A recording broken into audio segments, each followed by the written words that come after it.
जय हिंद मेरे प्यारे साथियों, मैं कमल आप सभी का स्वागत करता हूं फिर से आपके अपने इस यूट्यूब चैनल वेक्टर क्लासेस में। आज हम बात करने वाले हैं कि actual depth of neutral axis को कैलकुलेशन करें। पिछले वाले वीडियो में हमने बात करी थी limiting depth of neutral axis. Limiting depth of neutral axis यानी कि एक्चुअल लिमिटिंग की वैल्यू को कैसे कैलकुलेट करते हैं, ये हमने लास्ट वीडियो में देखा था। इस वीडियो में हम लोग देखने वाले हैं actual depth of neutral axis कैसे कैलकुलेट करते हैं। तो actual depth of neutral axis कैसे कैलकुलेट करते हैं ये देख लेते हैं एक बार। तो यहाँ पर हम लोग देख पा रहे हैं कि 3 डायग्राम बने हुए हैं और 3 डायग्राम बने हुए हैं जैसा कि आप देख पा रहे हैं। इसमें जो पहला वाला डायग्राम है इसका नाम है क्रॉस सेक्शन डायग्राम। दूसरा डायग्राम है इसका नाम होता है स्ट्रेन डायग्राम। Strain diagram. जो तीसरा डायग्राम है इसका नाम होता है स्ट्रेस डायग्राम।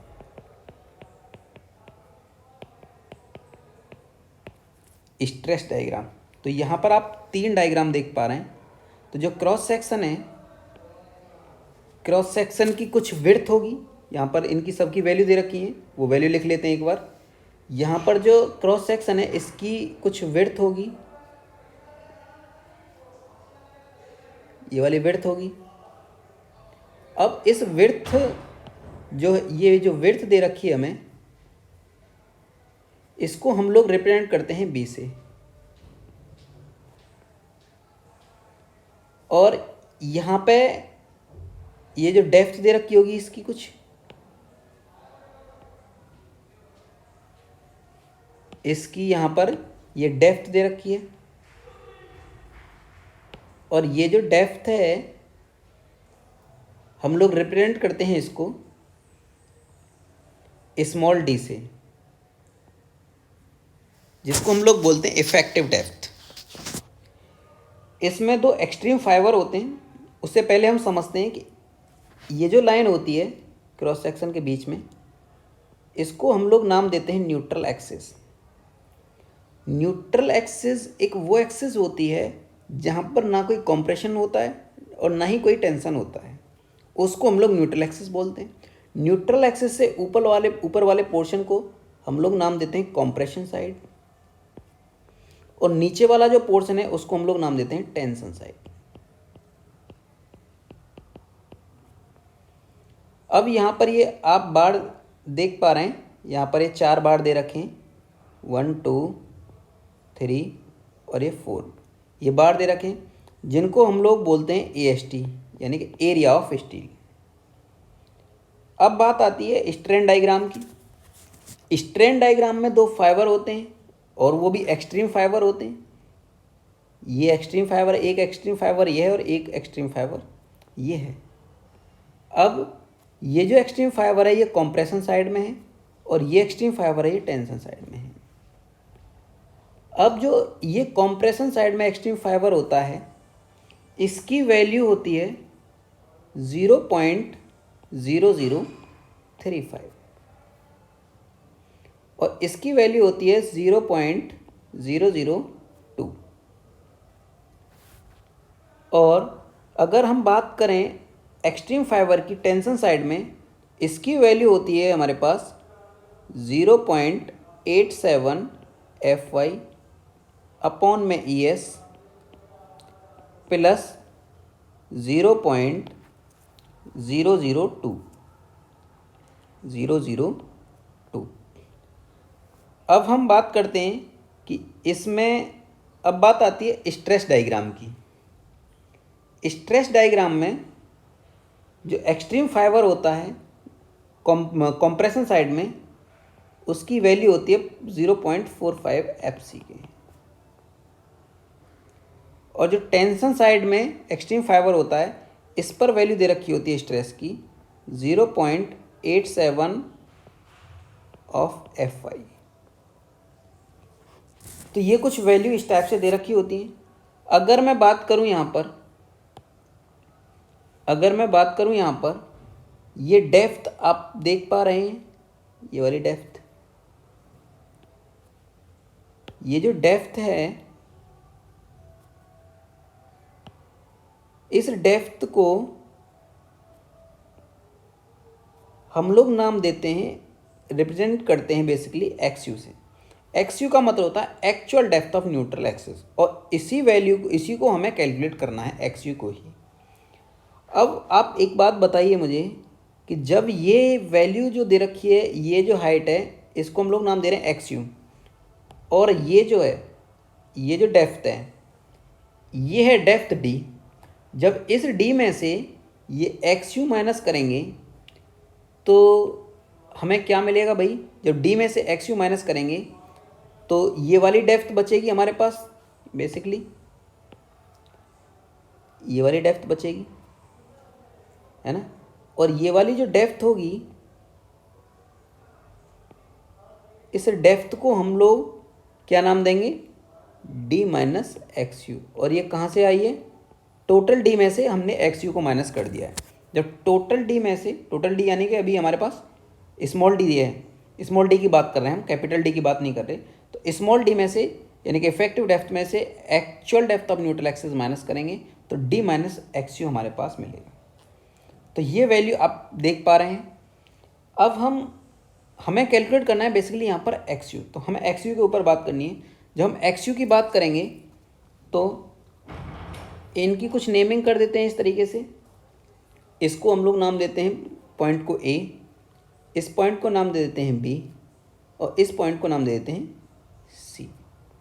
ठीक है, अब क्या करना है हमें करना है यहाँ पर सिमिलर ट्रायंगल की प्रॉपर्टी यूज़। अब सिमिलर ट्रायंगल की प्रॉपर्टी के लिए आप देख पा रहे हैं यहाँ पर ये दो ट्रायंगल दिखाई देते। जब दो ट्रायंगल होते हैं तभी हम सिमिलर ट्रायंगल की प्रॉपर्टी यूज़ कर पाते हैं। जैसे ये है, एक ट्रायंगल आपको ये दिखाई दे रहा है यानी कि ए बी सी, और एक ट्रायंगल आपको ये दिखाई दे रहा है, ये वाला, एक ये ट्रायंगल दिखाई दे रहा है आपको। तो यानी कि दो ट्रायंगल दिखाई दे रहे हैं आपको बेसिकली। अब हम बात करें यहाँ पे सिमिलर ट्रायंगल की, तो सिमिलर ट्रायंगल की हेल्प से हम क्या करेंगे यहाँ पे? बाई सिमिलर ट्रायंगल,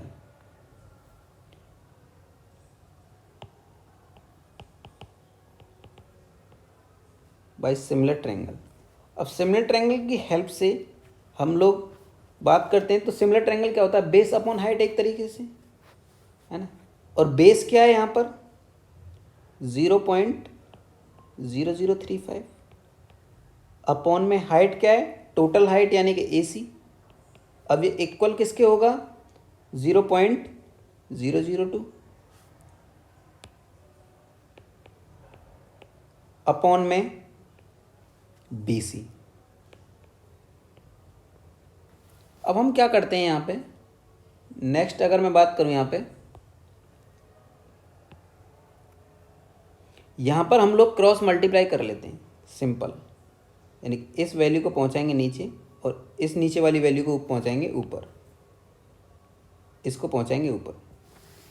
तो हम ये यहाँ पर इन वैल्यू को क्रॉस मल्टीप्लाई कर लेते हैं, यानी कि B C upon A C equal to क्या बन जाएगा? ये 0.002 अपॉन में 0.0035, ये इक्वल होगा 20/35 के। जब इसको कट करेंगे तो ये वैल्यू निकल के आएगी 4/7। तो ये वैल्यू बेसिकली हमें मिलती है B C upon A C equal to 4/7। अगर मैं यहाँ से बी सी की बात करूँ तो बी सी इक्वल टू हो जाएगा 4/7 ए सी, और ए सी जो है ये वाला ए सी की ये वैल्यू किसके बराबर है? एक्स यू के बराबर है। तो यानी कि बी सी इक्वल टू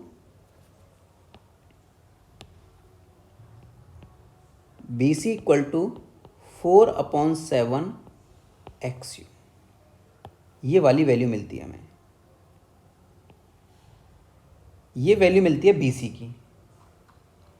सी की, यानी कि इस वाली वैल्यू की बात कर रहे हैं हम लोग, इस वाली वैल्यू की।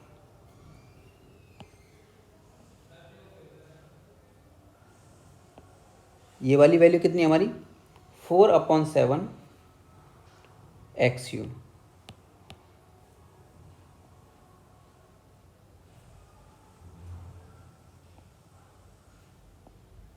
ये हमारी वैल्यू 4/7 XU। जब ये वैल्यू 4/7 XU है तो इससे ऊपर वाली वैल्यू कितनी होगी AB। तो AB की वैल्यू कैसे कैलकुलेट करेंगे भाई, तो XU ये टोटल डेप्थ दे रखी है हमारी, ये वाली जो डेप्थ है ये टोटल डेप्थ हमें कितनी दे रखी है, ये दे रखी है XU।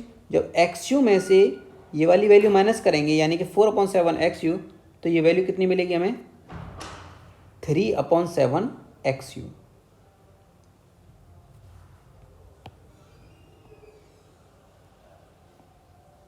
ये वैल्यू बनेगी हमारी 3/7 XU। तो ये वैल्यू कुछ इस तरीके से है। अभी हमने फिलहाल कैलकुलेट किया है केवल BC और AC। अब यहाँ पर हम लोग देख पा रहे हैं कि जब स्ट्रेस डायग्राम की बात कर रहे हैं तो स्ट्रेस डायग्राम में कॉम्प्रेशन साइड में हमें दो पोर्शन दिखाई दे रहे हैं, एक तो रेक्टेंगुलर पोर्शन और एक parabolic portion. Rectangular portion basically ये वाला और पैराबोलिक पोर्शन ये वाला। दो पोर्शन दिखाई दे रहे हैं हमें कहाँ पर, कॉम्प्रेशन साइड में। अब यहाँ पर अगर मैं फर्दर बात करूँ आगे, तो फर्दर बात करते हैं हम केवल पहले अभी एक पोर्शन को लेते हैं। तो पहले रेक्टेंगुलर पोर्शन की बात कर लेते हैं यहाँ पे। तो रेक्टेंगुलर पोर्शन की बात करें हम यहाँ पे, तो यानी कि फॉर रेक्टेंगुलर पोर्शन,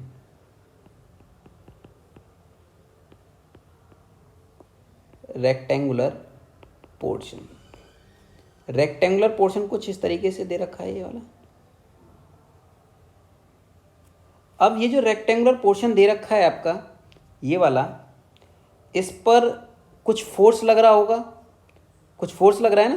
तो रेक्टेंगुलर फोर्स पर फोर्स कितना, स्ट्रेस कितना लग रहा है, स्ट्रेस लग रहा है ना कुछ। तो स्ट्रेस कितना लग रहा है 0.45 FC के, और वो एक विड्थ पर लग रहा होगा, किसी पर विड्थ पर लग रहा होगा ना ये वाला। तो यानी कि यहाँ पर कितना स्ट्रेस लग रहा है 0.45 FC के। अब इसकी जो डेप्थ है यानी कि ये वाली और ये वाली डेप्थ कितनी है, ये वाली डेप्थ रेक्टेंगुलर पोर्शन की ये है 3/7 XU। ये हमारी 3/7 XU, ठीक है भाई। तो हम यहाँ पर बात कर रहे हैं बेसिकली फोर्स कैलकुलेट करने की। तो फोर्स कैसे कैलकुलेट करेंगे भाई, तो अब अगर मैं यहाँ पर बात करूँ इसमें कंप्रेशन साइड में, तो कंप्रेशन साइड को बेसिकली हम लोग दो पार्ट में डिवाइड कर लेते हैं अभी। तो दो पार्ट में डिवाइड करते हैं। तो एक तो यहाँ पर हम बात करते हैं ये वाला पोर्शन और एक ये वाला पोर्शन। अब इसमें हम लोग बात करें, इसको हम लोग नाम देते हैं C1 यानी कंप्रेशन फोर्स है, तो और इसको नाम देते हैं C2। अब ये जो डेप्थ है, अब यहाँ पर अगर मैं डेप्थ की बात करूँ तो ये वाली डेप्थ है, इसको हम लोग नाम देते हैं Y1, और जो ये वाली डेप्थ है इस वाली डेप्थ को हम लोग नाम देते हैं Y2। अब इनके कहीं बीच में होगा हमारा Y बार, वो कैलकुलेट कर लेंगे अभी। तो देख लेते हैं एक बार। अब जब यहाँ पे हमने रेक्टेंगुलर पोर्शन की बात कर रहे हैं, तो रेक्टेंगुलर पोर्शन में हम लोग बात करते हैं कंप्रेशन फोर्स C1 की। तो कंप्रेशन फोर्स, फोर्स क्या होता है, एक तरीके से फोर्स होता है हमारा stress into area, stress into area होता है।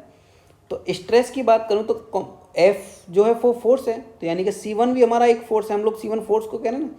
अब यहाँ पर स्ट्रेस की बात करें तो स्ट्रेस क्या है 0.45 इंटू FC के, ये स्ट्रेस हो गया। और इसका रेक्टेंगुलर का एरिया क्या होगा, अब देखो रेक्टेंगुलर का एरिया क्या होगा ये डेप्थ दे रखी है हमें, और ये कुछ विड्थ होगी ये वाली। भाई इस विड्थ पे ही तो ये 0.45 एफ सी का लग रहा है। अब ये जो विड्थ और ये डेप्थ है, यानी कि बी इंटू डेप्थ कितना होगा 3/7 एक्स यू। तो यहाँ से जब हम इसको कैलकुलेट करेंगे तो इसको कैलकुलेट करने के बाद C1 की वैल्यू मिलेगी हमें 0.193 into B into F C K into X you. तो ये वैल्यू कैलकुलेट होकर के आई है C1 की। अगर मैं नेक्स्ट बात करूँ सिमिलर C2 की, तो C2 की वैल्यू कैसे कैलकुलेट करेंगे भाई। C2 की वैल्यू कैलकुलेट करने से पहले हम लोग Y1 की वैल्यू कैलकुलेट करते हैं। यहाँ पे Y1 इज इक्वल टू क्या होता है भाई, HY2 होता है रेक्टेंगुलर पोर्शन के लिए। रेक्टेंगुलर पोर्शन के लिए क्या होता है, HY2 होता है। तो HY2 का मतलब H कितना है यहाँ पर 3/7 एक्स यू, तो यानी कि half into 3/7 into X you. तो Y1 जो होगा, Y1 निकल के आएगा हमारा 3/14 एक्स यू। तो ये Y1 की वैल्यू कैलकुलेट हो गई यहाँ पे। ऐसी सिमिलर बात करते हैं हम लोग C2 के लिए। C2 के लिए यानी कि उसके लिए हमें ज़रूरत होगी किसकी, पैराबोलिक पोर्शन की। उसके लिए बात करेंगे हम लोग पैराबोलिक पोर्शन की।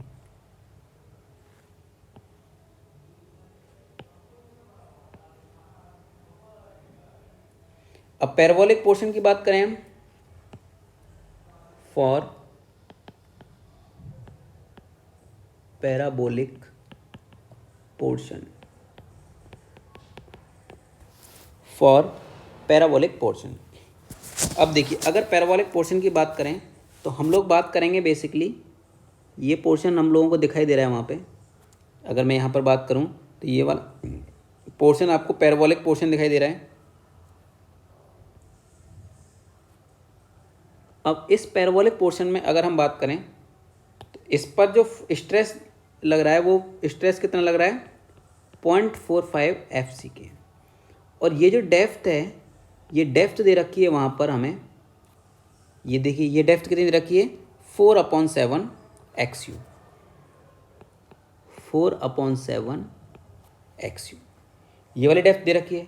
अगर हम बात करें पैराबोलिक पोर्शन के लिए एरिया की, तो एरिया पैराबोलिक के लिए क्या होता है 2/3 बी इंटू एच। और इसके लिए सी जी की बात करें, centre of gravity, centre of gravity के लिए फॉर्मूला होता है 3/8 इंटू एच। अब बात करते हैं C2 के लिए। तो C2 क्या है, एक फोर्स है, और फोर्स हम जानते हैं कि स्ट्रेस इंटू एरिया होता है। तो इसके लिए स्ट्रेस क्या होगा, स्ट्रेस तो सेम होगा 0.45 into F C K into F C के, यानी कि ये स्ट्रेस हो गया। अब स्ट्रेस अच्छा स्ट्रेस तो हो गया, लेकिन 2/3A भी ऐड होगा इसके अंदर, यानी कि 2/3 का भी मल्टीप्लाई होगा। तो यही तो होता है इसका जो एरिया होता है। चलो कोई नहीं, पहले स्ट्रेस ले लेते हैं। ये स्ट्रेस होगा 0.45 एफ सी के, स्ट्रेस हो गया। स्ट्रेस इंटू एरिया, एरिया क्या होता है 2/3 इंटू बी और इंटू एच, एच क्या है 4/7 एक्स यू। जब हम C2 को यहाँ पर कैलकुलेट करते हैं तो C2 की वैल्यू मिलती है मुझे 0.171 B into F C K into X you. तो यहाँ पर C2 की वैल्यू क्या आ जाती है 0.171 B into F C K into X you. अब ऐसे ही सेम हम लोग बात करते हैं Y2 की। और Y2 क्या होता है पैराबोलिक पोर्शन के लिए 3/8 इंटू एच और 3/8 इंटू एच, तो पैराबोलिक पोर्शन के लिए होता है। लेकिन हम लोग बात कर रहे हैं, देख कहाँ से रहे हैं, ऊपर से देख रहे हैं ना, यहाँ से इस जगह से देख रहे हैं, और हमें चाहिए इस जगह के लिए। तो यानी कि ऊपर वाले जो डेप्थ है वो भी ऐड होगी। तो ऊपर वाली डेप्थ कितनी है 3/7 into X you plus 3/8 into H, H कितना है 4/7 XU। तो यहाँ पर अगर हम y2 की बात करेंगे तो y2 कैलकुलेट होकर के आएगा 9/14 इंटू XU। ये वैल्यू हमें y2 की मिल गई। हम ये कर क्यों रहे हैं? हम ये कर इस वजह से रहे हैं क्योंकि हमें कैलकुलेट करना है XU। क्या कैलकुलेट करना है हमें? XU कैलकुलेट करना है। जब XU कैलकुलेट करने के लिए ये सारी कैलकुलेशन कर रहे हैं। अच्छा, हमने यहाँ पर क्या निकाला है? C1 निकाला है, ये निकाला है, Y1 निकाला है, C2 निकाला है और Y2 निकाला है। इनकी ज़रूरत पड़ेगी अभी हमें। तो यहाँ पर हम लोग बात करते हैं, अगर हम टोटल की बात करें, टोटल कंप्रेशन फोर्स कितना होगा, यानी कि CT की वैल्यू कितनी हो जाएगी? C1 plus C2। भाई यही तो होगी, C1 प्लस C2। तो CT इज इक्वल टू, अगर हम कॉमन ले लें दोनों में से, B into FC K into XU, और वैल्यू कितनी है? एक में थी 0.193 प्लस 0.171। तो CT यानी कि टोटल कंप्रेसिव फोर्स की वैल्यू आएगी 0.36 into FC K into B into XU।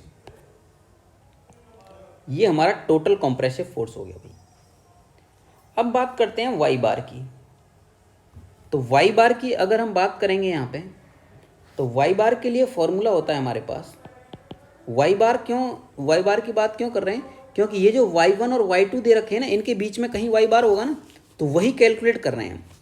और वो कैलकुलेट करने के लिए हमें क्या करना होगा? Y bar is equal to, हमारे पास फॉर्मूला होता है, हमारे पास क्या फॉर्मूला होता है? A1 इंटू C1 प्लस, तो A1 की वैल्यू कितनी दे रखी है आपको, यानी कि C1 into Y1, sorry C1 into Y1 plus C2 into Y2 upon में C1 प्लस C2, यानी कि C1 और C2 क्या होता है? CT के बराबर होता है। तो Y bar is equal to, C1 की वैल्यू कितनी है हमारे पास? 0.193 into FC K into B into XU। तो ये तो हो गई वैल्यू हमारी C1 की वैल्यू, और Y1 की वैल्यू कितनी होगी? 3/14 XU प्लस, अगर मैं बात करूँ आगे नेक्स्ट प्लस में, तो इसी में प्लस आएगा अभी, प्लस C2 की वैल्यू कितनी है?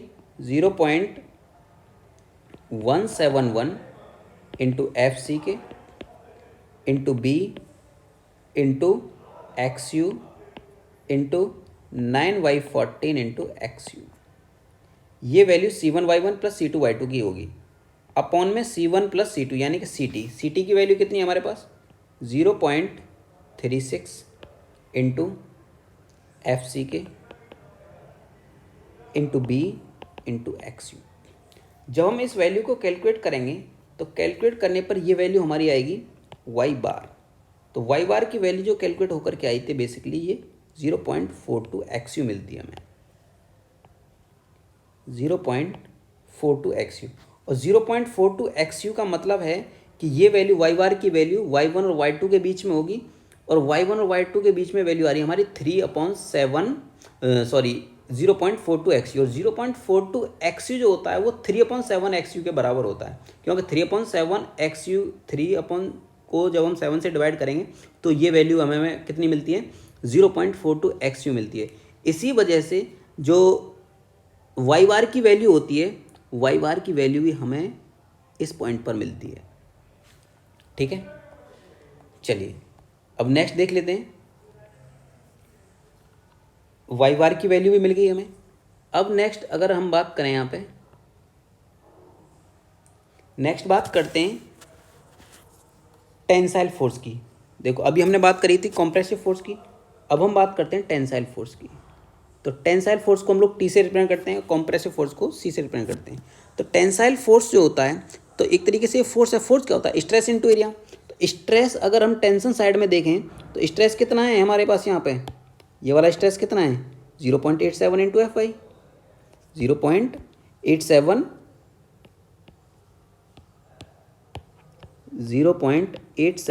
इंटू Fy, और एरिया क्या होगा, एरिया ऑफ स्टील होगा, यानी कि AST होगा।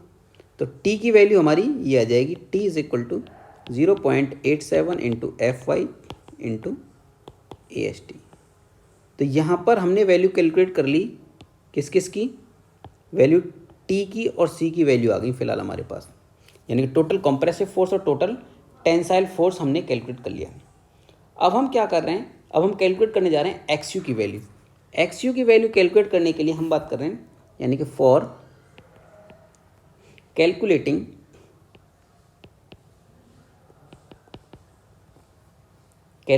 Actual depth of NA,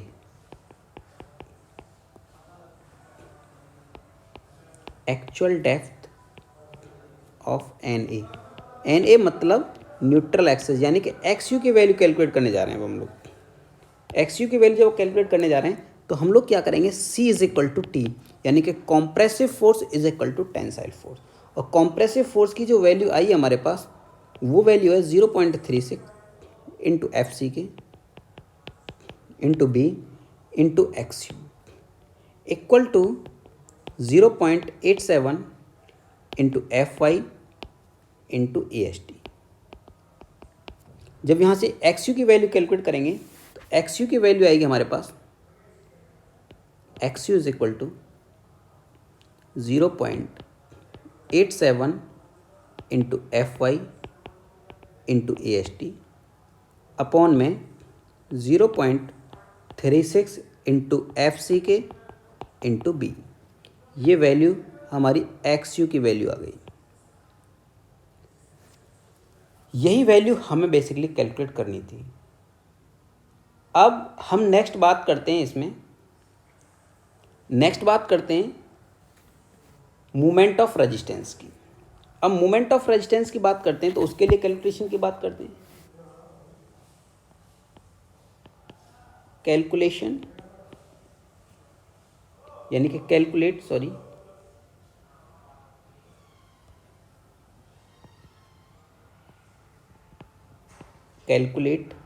moment of resistance.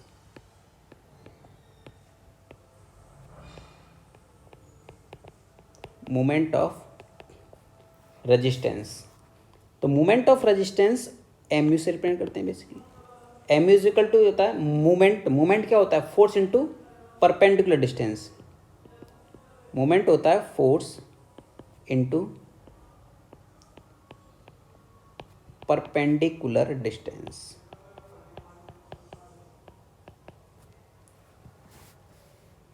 Force into perpendicular distance होता है MU। अब देखिए फोर्स की बात करें, अगर हम कंप्रेशन साइड से बात करते हैं, फ्रॉम कंप्रेशन साइड, अगर हम कंप्रेशन साइड से बात करते हैं, बैक आते हैं एक बार, तो कंप्रेशन साइड में अगर हम फोर्स की बात करें तो 0.36 into FC K into B into XU, तो यानी कि ये हो गया फोर्स इंटू परपेंडिकुलर डिस्टेंस।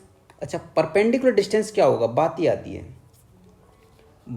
है कि परपेंडिकुलर डिस्टेंस क्या होगा। देखिए परपेंडिकुलर डिस्टेंस बेसिकली जो होता है, जो हमारा यहाँ पर जो कंप्रेसिव फोर्स लग रहा था ना, ये C1 और C2 मिला करके ये आया था हमारा C, ठीक है, ये वैल्यू आई थी हमारी C। अब ये जो C से लेकर के यानी कि कंप्रेसिव फोर्स, और ये होता है हमारा टेंसाइल फोर्स, यहाँ पे C और T के बीच की जो परपेंडिकुलर डिस्टेंस होती है, C और T के बीच की जो परपेंडिकुलर डिस्टेंस होती है, बेसिकली इसी को हम लोग नाम देते हैं परपेंडिकुलर डिस्टेंस, और इस परपेंडिकुलर डिस्टेंस को हम लोग रिप्रेजेंट करते हैं Z से। अब Z को बोलते हैं लीवर आर्म।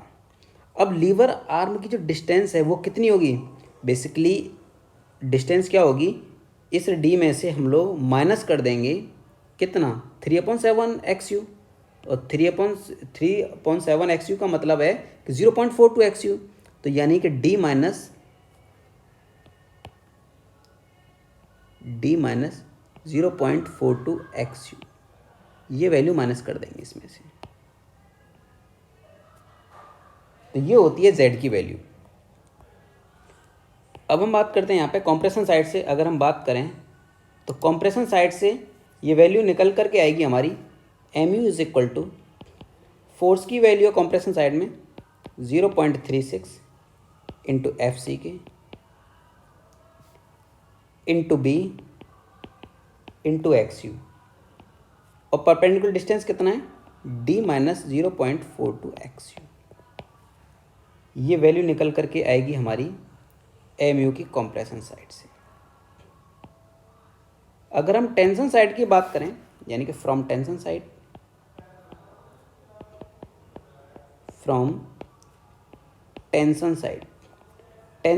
से ये वैल्यू कितनी होगी, M U is equal to force into perpendicular distance, और फोर्स क्या होता है 0.87 into F Y into A S T tension side में, और परपेंडिकुलर डिस्टेंस वही रहेगी, डिस्टेंस तो वही रहती है 0.42 एक्स यू।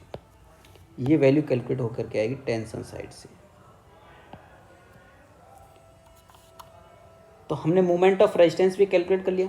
मुझे उम्मीद है कि आप लोगों को समझ में आया होगा बहुत अच्छे से। अब हमने ये वैल्यू कैलकुलेट करी है इस वजह से क्योंकि मोमेंट ऑफ रेजिस्टेंस निकालना था। मोमेंट ऑफ रेजिस्टेंस निकालने के लिए ही हम लोग मोमेंट ऑफ रेजिस्टेंस तब निकालते हैं, पहले हम लोग सेक्शन को डिफाइन कर लेते हैं, यानी कि टाइप ऑफ सेक्शन पता कर लेते हैं। और टाइप ऑफ सेक्शन पता करने के लिए ही हम लोग बात करते हैं किसकी, x U limiting and x you की। अब एक्स यू लिमिटिंग और एक्स यू की बात करी थी, तभी हम लोग मोमेंट ऑफ रेजिस्टेंस पर आते हैं। मैं थोड़ा सा इसके बारे में आपको बता देता हूँ। एक्स यू लिमिटिंग और एक्स यू हमने कैलकुलेट किया है, उसके बाद मोमेंट ऑफ रेजिस्टेंस निकालते हैं। जब मोमेंट ऑफ रेजिस्टेंस निकालते हैं तो सबसे पहले हमें एक्स यू लिमिटिंग निकालना होता है और एक्स यू निकालना होता है। इसमें हम लोग कंपैरिजन कराते हैं। अगर देखिए कंपैरिजन में क्या होता है कि अगर हमारी वैल्यू एक्स यू लिमिटिंग और इसमें अगर हम बात करते हैं एक्स यू लिमिटिंग और एक्स यू में बात करते हैं, तो हमारे पास कुछ कंडीशन होती है। कंडीशन ये होती है, if X U less than X U limiting, अगर हमारे पास value X U less than X U limiting होती है तो हमारा जो सेक्शन होता है वो अंडर रीइंफोर्स्ड सेक्शन कहलाता है। Under reinforced section. अगर हमारी value X U is equal to X U limiting होती है तो हमारा जो सेक्शन कहलाता है वो बैलेंस्ड या फिर लिमिटिंग सेक्शन कहलाता है। लिमिटिंग सेक्शन कहलाता है। अगर हमारी value X U greater than X U limiting आती है तो ये जो सेक्शन कहलाता है हमारा ओवर रीइंफोर्स्ड सेक्शन कहलाता है। ओवर रीइंफोर्स्ड सेक्शन कहलाता है। इसी के बिहाफ पर हम लोग फॉर्मूला लगाते हैं। देखो एम यू के हमें दो फॉर्मूले दे रखे हैं, एक तो 0.36 और एक 0.87। ये दो फॉर्मूले दे रखे हैं। ये फॉर्मूले हमें कैलकुलेट तो मोमेंट ऑफ रेजिस्टेंस करना होता है, लेकिन ये जो फॉर्मूले लगाने होते हैं ना, ये फॉर्मूले हमें इसके बिहाफ पर लगाने होते हैं। पहले ये चेक करते हैं हम लोग इसमें कौन सा सेक्शन है, तो किसके लिए कौन सा फॉर्मूला लगेगा ये हम नेक्स्ट वीडियो में बताएंगे। अगर मान लो X U less than X U limiting है तो अंडर रीइंफोर्स्ड सेक्शन कहलाता है। अगर X U equal to X U limiting है तो बैलेंस सेक्शन या लिमिटिंग सेक्शन कहलाता है। X U greater than X U limiting है तो ओवर रीइंफोर्स्ड सेक्शन कहलाता है। इसी के हिसाब से हम लोग यहाँ पर फॉर्मूला लगाते हैं कि इसमें कौन सा फॉर्मूला लगाना है, ये मैं आपको नेक्स्ट वीडियो में बताऊँगा। और नेक्स्ट वीडियो में स्टेप भी बताऊँगा, डिजाइनिंग स्टेप्स क्या होते हैं या एनालिसिस के स्टेप क्या होते हैं, वो सारी चीज़ें मैं आपको बताऊँगा। दोस्तों ये वीडियो आपका SSC JEE, RRB JEE, DMRC, DSSB, UPSSC, UPPCL, GATE, IAS, इन सब के लिए बहुत ही इम्पोर्टेंट रहने वाला है। चाहे स्टेट के एग्ज़ाम के लिए, सेंट्रल एग्ज़ाम के लिए, इन सब के लिए बहुत ही इम्पोर्टेंट रहने वाला है। आपको एक भी वीडियो को मिस नहीं करना है। अगर वीडियो आपको समझ आए तो उसके लिए एक लाइक ज़रूर कर देना है, ताकि मुझे भी आपके वीडियोज़ बनाने के लिए मोटिवेशन मिलता रहे।